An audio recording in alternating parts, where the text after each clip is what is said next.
Pickup ama phagwa leptana chatliba tabangpalgi khongchat asida thengnari miyoi bai khoina makhal mathalgi misak miyoi kaya ama lapnaramba marina naksena khiba naknaramba kaya amana khanghaudana lapkhiba machani punsi khongchat amagi adubu lumna lauba lumna khanba misak miyoi amana khanghaudana inaktagi tamkhibadi atai karisu phangdedo thamoida maichak ningamdaba natana Nungsimanbagi kathoktuna lapnabana kaya ama lapningda thamoi kaina lapnabana kaya ama loisinkhidaba wari loinaidaba koklaroidaba wari puduna kainaba lapnabana kaya amani leihaure loisinpham khangda nangaigi waridi adubu piri chainadi ngasiso hanjini phamda phatteda pendeda onthokna asumna sonjaba natana kanada tainagani khankhibani yenglaroi magi maikai maga naknaramba misak khuding loinaduna dumak leirabadi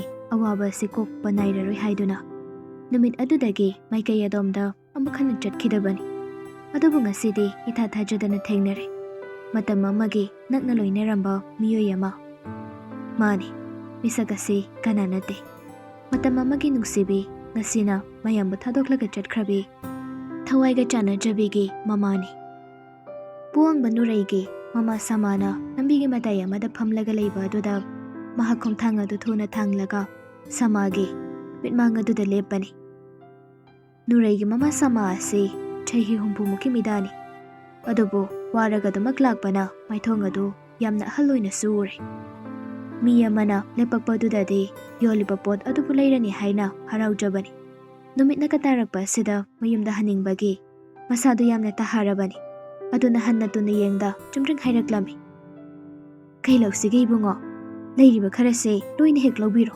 numit katarakpaga gari amuk phangda tarini aibo wahai se hairaga tapna misaka duda yengjarakpani tu chungkhiba khanghaude khudaka duda mitlu aduda pirang ihaure chapmane puang basu wahai fam khangda humbangna duna tuminle tawriba moong adubo laptak nawbani yengduna leiri adubu makhoi ani do nawbana makhoi bu yengduna leiri haibadi khangba nate puang batapna pumnamak adubu khangjilaga haire ma kamdawre anai kyawdaba natra sama mitpana duda palliba pirang adubu makhut khubi aduna taithok awaba adubu lotchilaga khumle nungairi ibungo ima nungairi anai eksu yawdeda puang ba kari wahi hairaga makha tagadabuna haiba khangde Samasu tafam khangde ngayakasidadi isoisoinaba amagom ikoikoinaba amagom tawduna le loisinkraba wari ama mikobasida mathang ningsingnakpa tare khanduna samana prapra phaire phare ibungo gari phangdaba tare ima amu khannaba tawrake ko mumsile adubu ibungo ima wa haige ichada warauduna sauduna haiba nate matunga samna thengnaba oiragasu ibungo nangaigi mimangta leplagana nang ni nakta lepakpada imagi pukningse yamna wai aigi ichadu ningsingini nangbo loirakpagi wahai mate kharado nikle lumtharakpa pukning warakpa WakhaL adubo khamjinbagi sama wahai asi hairaga magi yonba yondaba magi potpham adu prapap loisilaga mafam adudagi chatkhi puangbada chatlage haiba wama phawba haida mahakpu thairaga puangba tapna leithoktuna chakhriba aduda yengduna leihawi Second khara asumna leiramlaga mahak gari khamduna leiriba domda chatlage haiduna leithorakpani adubu nawba leptuna leirambaduda khangai haire kidoriba nawbu nangde nawbu noksanaraga makok adubu hotlaga khomi latli sarna lakmandabaduda kidorabano haiduna sum yengba tholakbanida yarelo hanubu tawrase ase hairamlaga mamang tharaga puangba chatpa hawi nawbasu inare makhoi ani punna gari khamduna leiriba aduda yawraklaga gari adu thauraga yumlomda muklai hojekta hairamba wahai samag ꯅꯤꯡꯉꯝꯗꯅ ꯌꯦꯡꯂꯝꯕ ꯃꯤꯠꯌꯦꯡ ꯑꯗꯨꯕꯨ ꯃꯤꯠꯃꯥꯡꯗ ꯎꯔꯦ꯫ ꯄꯨꯋꯥꯡꯕ ꯒꯥꯔꯤ ꯊꯧꯔꯤꯕ ꯅꯥꯎꯕꯕꯨ ꯇꯥꯅꯕ ꯍꯥꯏꯔꯛꯂꯝꯃꯤ꯫ ꯅꯥꯎꯕ, ꯒꯥꯔꯤꯗꯨ ꯃꯇꯥꯏ ꯑꯃꯗ ꯈꯥꯝꯃꯨ꯫ ꯀꯩ ꯀꯥꯎꯕ ꯌꯥꯎꯔꯒꯦ ꯁꯥꯔ? ꯈꯥꯝꯃꯨ ꯅꯥꯎꯕ꯫ ꯍꯥꯏꯔꯛꯂꯤꯕ ꯑꯗꯨꯃꯛ ꯇꯧꯏ ꯅꯥꯎꯕ꯫ ꯒꯥꯔꯤ ꯑꯗꯨ ꯃꯇꯥꯏ ꯑꯃꯗ ꯈꯥꯝꯃꯤ꯫ ꯄꯨꯋꯥꯡꯕ ꯈꯔ ꯐꯤꯡꯅ ꯒꯥꯔꯤ ꯑꯗꯨꯗꯒꯤ ꯀꯨꯝꯊꯔꯒ ꯆꯠꯂꯒ ꯃꯅꯥꯛꯇ ꯂꯩꯔꯝꯕ ꯗꯨꯀꯥꯟ ꯑꯃꯗ ꯆꯪꯂꯒ ꯆꯨꯔꯨꯞ ꯄꯦꯀꯦꯠ ꯑꯃ ꯌꯥꯎꯔꯛꯏ꯫ ꯑꯗꯨꯒ ꯆꯨꯔꯨꯞ ꯃꯆꯩ ꯑꯃ ꯆꯝꯂꯒ ꯃꯍꯥꯛ ꯊꯣꯛꯂꯛꯂꯝꯃꯤ꯫ ꯒꯥꯔꯤ ꯃꯅꯨꯡꯗ ꯆꯪꯂꯛꯇꯦ꯫ ꯒꯥꯔꯤ ꯃꯃꯥꯡ ꯑꯗꯨꯗ ꯃꯈꯣꯡ ꯀꯥꯔꯟ ꯆꯜꯂꯒ ꯆꯨꯔꯨꯞ ꯑꯗꯨ ꯆꯤꯡꯂꯒ ꯅꯤꯁꯥ ꯑꯗꯨꯒꯤ ꯅꯨꯡꯉꯥꯏꯕ ꯑꯗꯨ ꯂꯧꯔꯒ ꯅꯨꯡꯉꯥꯏꯕ ꯁꯪꯁꯥꯔ ꯑꯃꯗ ꯂꯩꯔꯤ꯫ ꯇꯧꯔꯤꯕ ꯃꯑꯣꯡ ꯑꯗꯨ ꯋꯥ ꯍꯩꯕ ꯉꯝꯗ ꯒꯥꯔꯤ ꯃꯅꯨꯡ ꯑꯗꯨꯗꯒꯤ ꯅꯥꯎꯕ ꯌꯦꯡꯂꯒ ꯂꯩꯔꯝꯃꯤ꯫ ꯎꯔꯤꯕ ꯃꯑꯣꯡ ꯑꯁꯤꯗ ꯅꯥꯎꯕꯗꯤ ꯅꯣꯛꯂꯦ꯫ ꯊꯥꯖꯗꯦ ꯑꯁꯨꯝꯅ ꯇꯧꯔꯝꯒꯅꯤ ꯍꯥꯏꯕ꯫ ꯑꯃꯗꯤ ꯎꯈ꯭ꯔꯤꯕ ꯃꯑꯣꯡꯗ ꯀꯩꯒꯨꯝꯕ ꯍꯥꯏꯗꯣꯛꯇꯕ ꯋꯥꯔꯤ ꯑꯃ ꯂꯩꯔꯦ ꯍꯥꯏꯕꯗꯤ ꯃꯌꯦꯛ ꯁꯦꯡꯅ ꯈꯪꯏ꯫ ꯄꯨꯋꯥꯡꯕ ꯆꯨꯔꯨꯞ ꯑꯗꯨ ꯄꯐ ꯑꯃ ꯆꯤꯡꯂꯒ ꯃꯩꯈꯨꯗꯨ ꯇꯞꯅ ꯀꯥꯝꯊꯣꯛꯏ꯫ ꯃꯍꯥꯛ ꯋꯥꯈꯜꯗꯨ ꯌꯥꯝꯅ ꯋꯥꯔꯦ꯫ ꯇꯁꯦꯡꯅ ꯑꯁꯨꯝꯅ ꯂꯩꯔꯤꯉꯩ ꯃꯇꯝꯗꯤ ꯈꯪꯍꯧꯗꯦ꯫ ꯄꯣꯀꯦꯠ ꯑꯗꯨꯗ ꯌꯥꯎꯔꯤꯕ ꯐꯣꯟ ꯑꯗꯨ ꯂꯥꯛꯂꯝꯃꯤ꯫ ꯀꯅꯥꯅꯣ ꯍꯥꯏꯅ ꯌꯦꯡꯕꯗ ꯃꯃꯥꯒꯤ ꯀꯣꯜ ꯑꯣꯏꯔꯝꯃꯤ꯫ ꯐꯣꯟꯗꯨ ꯇꯞꯅ ꯑꯣꯛꯂꯒ, ꯍꯜꯂꯣ ꯏꯕꯨꯡꯉꯣ, ꯅꯪꯕꯨ ꯌꯨꯝ ꯌꯧꯔꯛꯇ꯭ꯔꯤꯕ꯭ꯔꯣ? ꯀꯗꯥꯏ ꯌꯧꯔꯛꯑꯒꯅꯤ ꯅꯪꯕꯣ?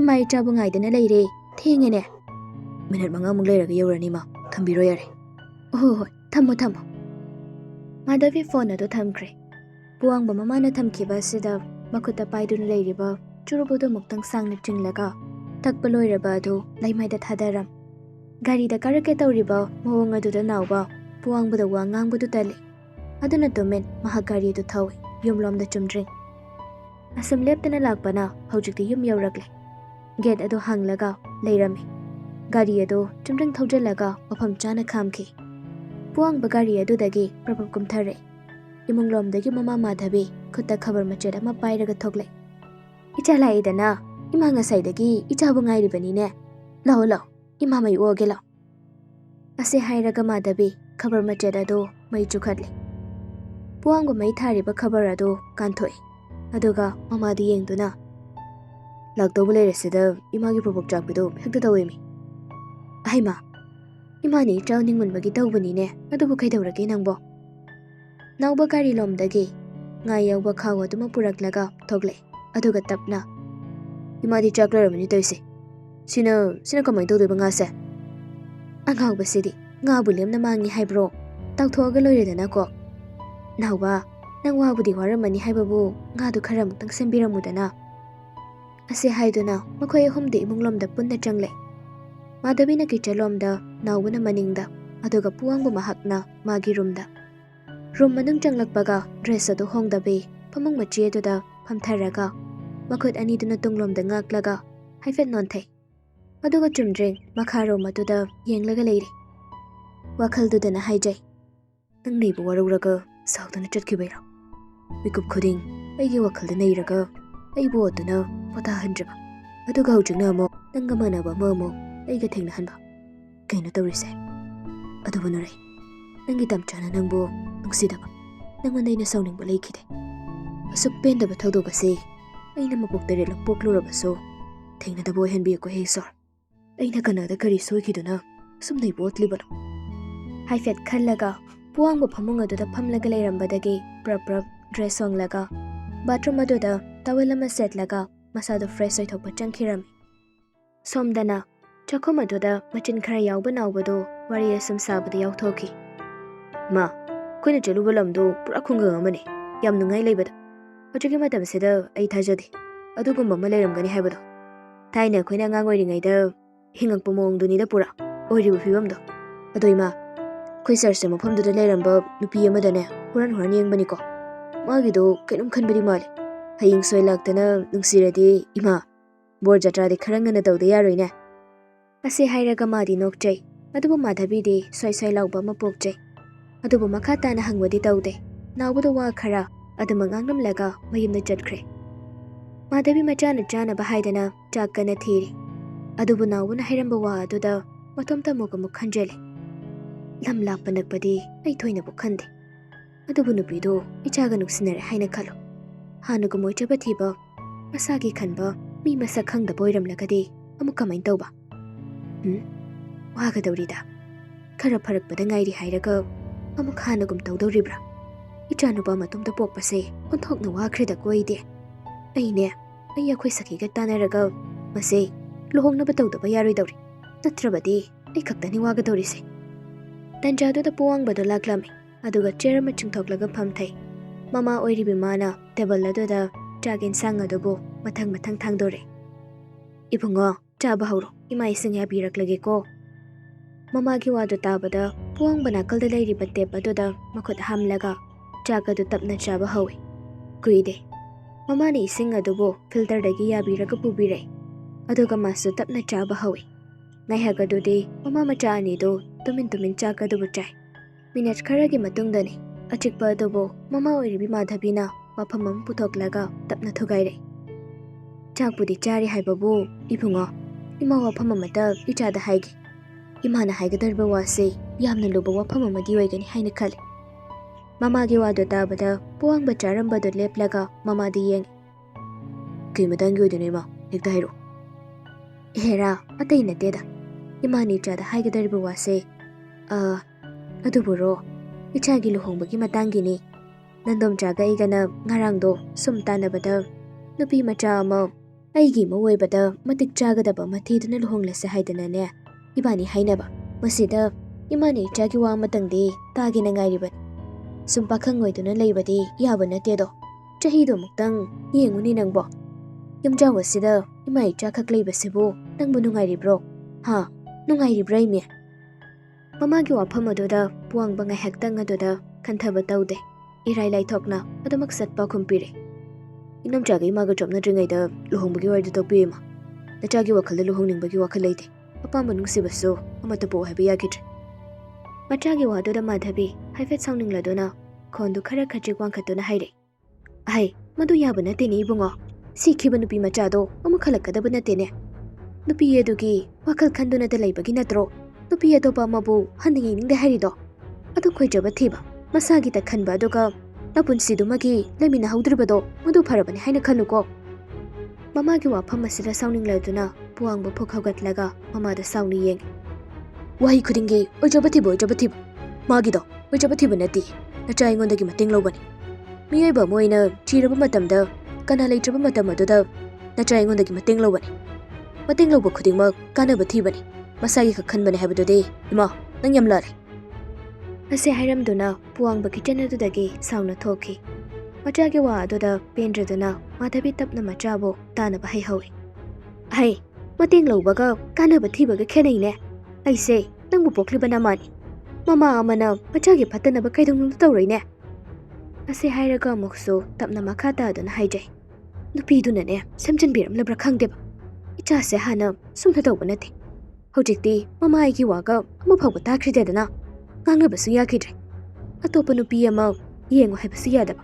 luhonglase haibasu yadaba soidre semjilamba soidreba aine maiba matanadaba yaroidawri aigidi icha matomtani soiba yade haina madhabidu chaiduna leiriba sing ado loisinba hawi nakal amaromdana numidangi chak toklaga mainagaduda phamlaga wari tawri harauda yambagi wari dinate sanariba warisi aduna maithong aduda haraubagi mami taba ude malini tapna meleidi yengduna nungsina haijai ichagini haibada nani aina tana leite adubu aina nangi naning thonghanba ngambasu oide chengwalaga chade haiba madu khakni leiriba yumpham asiga napana thanamba lau sangam adu khakka leire atai ke suk leite ichana nongmagi sum chausile nongmadi yum thadoklaga atopa sagai amada tindaba yar nangna mafam chana nungaina leikibado madu khak khanglagadi ine se sirabasu yaruban aini hinglibase nangi asadani ne melei tapna khome manegi wa aduda nachai kemta ningba thongdaba amta leiti ine inena aibasu nungsina tawbirisidi asina higidi pumnamak benjare kaigino ine pukning sonthaba wa mayam mangangi dubo ha kaigino ba aiba thadokna chatkadoribra aidi ima babasu masak khanghaude aina wakhal tarakpadadi ine natana aine haiba kanasu leiramde ine nangna chabu nungsidraba ha nachai se nungsidraba ba ai anghawbisidi karigi nungsidani ichabu ne inhena yam nungsi adubu inhena nangse ꯅꯨꯡꯁꯤ ꯍꯥꯏꯗꯨꯅ ꯏꯅꯥꯛꯇ ꯐꯥꯗꯨꯅ ꯊꯝꯕ ꯌꯥꯕ ꯅꯠꯇꯦꯅꯦ. ꯅꯪꯕꯨ ꯏꯅꯦꯅ ꯉꯁꯥꯏꯗꯒꯤ ꯍꯥꯏꯔꯤꯕ ꯋꯥ ꯃꯌꯥꯝꯁꯤ ꯇꯨꯡꯗ ꯅꯣꯡꯃ ꯅꯠꯇ꯭ꯔꯒ ꯅꯣꯡꯃꯗꯤ ꯑꯣꯏꯔꯛꯀꯗꯕ ꯉꯥꯛꯇꯅꯤ. ꯀꯦꯅ ꯃꯧꯅ ꯅꯨꯡꯉꯥꯏꯅ ꯂꯩꯒꯗꯧꯕ ꯅꯪꯅ ꯃꯤꯒꯤ ꯌꯨꯝꯗ ꯊꯕꯛ ꯁꯨꯕ ꯆꯠꯄꯗꯣ ꯏꯅꯦ ꯅꯨꯡꯉꯥꯏꯇꯦꯅꯦ ꯅꯪꯕꯣ. ꯑꯗꯨꯕꯨ ꯏꯅꯦꯅ ꯅꯪꯒꯤ ꯃꯇꯦꯡ ꯇꯧꯕ ꯉꯝꯗꯕ ꯑꯁꯤꯗ ꯆꯠꯀꯅꯨ ꯍꯥꯏꯕꯁꯨ ꯉꯝꯗꯦ. ꯏꯅꯦ ꯌꯥꯝ ꯅꯨꯡꯉꯥꯏꯇꯦ. ꯋꯥꯍꯩ ꯑꯁꯤꯒ ꯂꯣꯏꯅꯅ ꯃꯥꯂꯤꯅꯤ ꯑꯗꯨ ꯀꯞꯄꯤ. ꯃꯅꯦꯒꯤ ꯃꯤꯠꯂꯨ ꯑꯗꯨꯗꯒꯤ ꯆꯦꯟꯊꯔꯛꯂꯤꯕ ꯄꯤꯔꯥꯡ ꯑꯗꯨꯕꯨ ꯇꯩꯊꯣꯛꯆ ꯅꯣꯛꯐꯦꯠ ꯇꯧꯗꯨꯅ ꯃꯅꯦꯕꯨ ꯊꯦꯝꯖꯤꯟꯕꯤ. ꯑꯩꯅ ꯑꯉꯥꯡ ꯑꯣꯏꯔꯤꯉꯩꯗ ꯏꯅꯦꯅ ꯑꯩꯕꯨ ꯆꯥꯎꯅꯕ ꯌꯣꯛꯄꯤꯔꯛꯄꯒꯤꯗꯃꯛ ꯅꯣꯡꯖꯨ ꯅꯨꯡꯁꯥ ꯈꯥꯏꯗꯅ ꯏꯅꯦꯅ ꯆꯠꯈ꯭ꯔꯤꯕ ꯃꯌꯥꯝ ꯑꯗꯨꯗꯤ ꯑꯗꯨꯒ ꯆꯞ ꯃꯥꯟꯅꯩ. ꯍꯧꯖꯤꯛꯇꯤ ꯑꯩꯅ ꯆꯥꯎꯔꯛꯄꯒꯤ ꯏꯅꯦꯒꯤ ꯃꯇꯦꯡ ꯇꯧꯕꯅꯤ ꯍꯥꯏꯅ ꯑꯩꯗꯤ ꯈꯜꯂꯤ. ꯃꯁꯤꯗꯤ ꯃꯍꯧꯁꯥꯅꯤ ꯏꯅꯦ. ꯃꯤꯑꯣꯏꯕꯅ ꯃꯆꯥ ꯃꯁꯨ ꯌꯥꯎꯅꯔꯤꯕꯁꯦ ꯁꯤꯒꯤ ꯅꯠꯇꯕ꯭ꯔꯥ? ꯃꯆꯥꯅ ꯍꯩꯅ ꯁꯤꯡꯅ ꯉꯥꯡꯂꯒ ꯃꯥꯕꯨ ꯊꯦꯝꯖꯤꯟꯕꯤꯕ ꯑꯁꯤꯗ ꯃꯥꯂꯤꯅꯤ ꯅꯣꯛꯐꯦꯠ ꯇꯧꯖꯩ. ꯑꯗꯨꯒ ꯇꯞꯅ, ꯏꯆꯥ ꯆꯥꯎꯔꯛꯂꯕꯅꯤꯅ ꯃꯅꯦ ꯑꯩꯒꯤꯁꯤ ꯊꯦꯝꯕ ꯍꯩꯔꯦꯅꯦ ꯑꯁꯤ ꯍꯥꯏꯔꯒ ꯍꯥꯏꯐꯦꯠ ꯅꯣꯛꯐꯦꯠ ꯇꯧꯏ. ꯑꯗꯨꯒ ꯇꯞꯅ ꯑꯃꯨꯛ ꯃꯈꯥ ꯇꯥꯔꯤ. ꯅꯪꯕꯨ ꯄꯥꯝꯖꯕ ꯅꯨꯄꯥꯒ ꯂꯩꯇ꯭ꯔꯤꯕꯔꯣ? ꯆꯍꯤꯗꯣ ꯅꯨꯄꯥ ꯈꯔ ꯀꯣꯏꯕ ꯌꯥꯔꯛꯑꯕꯅꯤꯅꯦ ꯅꯪꯕꯣ. ꯍꯌꯦꯡ ꯏꯀꯥꯏꯔꯤꯅꯤ ꯀꯥꯏꯅꯒ ꯅꯅꯦ ꯑꯩꯉꯣꯟꯗ ꯋꯥ ꯂꯣꯠꯄꯒ ꯇꯧꯒꯅꯨꯀꯣ. ꯃꯇꯝꯁꯦ ꯌꯥꯝ ꯐꯠꯇ꯭ꯔꯕꯅꯤ. ꯏꯆꯥꯅꯤ, ꯈꯖꯤꯛ ꯁꯣꯏꯕ ꯌꯥꯕ ꯅꯠꯇꯦꯀꯣ ꯏꯕꯦꯝꯃ. ꯃꯅꯦꯒꯤ ꯋꯥ ꯑꯗꯨꯗ ꯃꯦꯂꯩ ꯏꯀꯥꯏꯗꯨꯅ ꯐꯝꯗꯨꯅ ꯂꯩꯕ ꯉꯝꯗꯦ. ꯑꯗꯨꯅ ꯇꯞꯅ ꯍꯧꯒꯠꯂꯤ. ꯑꯗꯨꯒ ꯇꯞꯅ ꯑꯁꯨꯝꯅ ꯍꯥꯏꯔꯝꯃꯤ. ꯏꯅꯦ, ꯑꯩꯗꯤ ꯑꯗꯨꯒꯨꯝꯕ ꯋꯥꯈꯜ ꯀꯝꯇ ꯈꯟꯗꯦ. ꯍꯌꯦꯡ ꯀꯣꯟꯅꯒꯤ ꯋꯥꯗꯣ ꯀꯣꯟꯅ ꯑꯗꯨꯝ ꯈꯟꯅꯔꯁꯦ. ꯑꯩ ꯇꯨꯝꯃꯨꯔꯒꯦꯀꯣ.